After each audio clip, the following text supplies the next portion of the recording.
Hi friend, உங்கள் ரீனா பேசுகிறாங்க. என் video பிடிச்சிருந்தா லைக் பண்ணுங்கள், ஷேர் பண்ணுங்கள், சப்ஸ்கிரைப் பண்ணுங்கள். வாங்க வீடியோக்குள்ளே போகலாம். ஆக்சுவலாக பார்த்தீங்கன்னா, இன்றைக்கி நான் ஒரு புது விஷயம் எடுத்துகிட்டு வந்திருக்கேங்க. என்னான்னு பார்த்தீங்கன்னா, நம்ம பிள்ளைங்களுக்கு என்ன நம்ம கொடுக்க போகிறோம் அப்படின்ற ஒரு விஷயந்தாங்க. நம்ம இதை கொடுக்குற மூலயமா நம்ம ஜென்ரேஷன் நல்லா வளருன்றதுக்காக நான் சொல்கிறேங்க. 2 விஷயங்க. பிள்ளைங்களுக்கு நல்ல படிப்பு கண்டிப்பாக கொடுக்கணுங்க.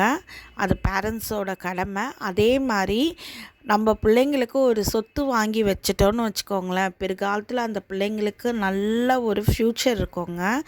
ஏன்னா சப்போஸ் வேலை கிடைக்கலனாலும் இந்த சொத்து அவங்களுக்கு கை கொடுங்க. ஸோ சொத்துன்றது ரொம்ப ரொம்ப முக்கியங்க. இப்போது ஜென்ரேஷனில் நம்ம இப்போ வாங்கி வச்சோன்னா பிற்காலத்தில் அது எவ்வளோ மடங்காக பெருகுங்க. அதனால் தயவுசெய்து மக்களே இப்போயே ஒரு லேண்டு சின்னதாக ஒன்று இன்வெஸ்ட் பண்ணி வாங்கி போடுங்க. பின்னாடி ஃப்யூச்சருக்கு அவங்களுக்கும் அவங்க பிள்ளைங்களுக்கும் அது யூஸ்ஃபுல்லாக இருக்கும். உடனே இப்போல்லாம் நகை வாங்கி நம்மளால் மாள முடியலங்க. நகைலாம் பயங்கர ரேட்டு போகுது.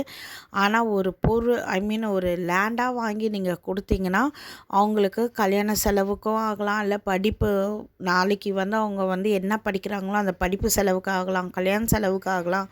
அது இல்லாமல் அவங்க ஃப்யூச்சர் கூட ஆகலாங்க. ஸோ அதனால் மக்களே, நம்ம குழந்தைங்களுக்கு என்ன பண்ணுறோன்றது தான் பெரிய விஷயம். அதனால் நன்றி, வணக்கம்.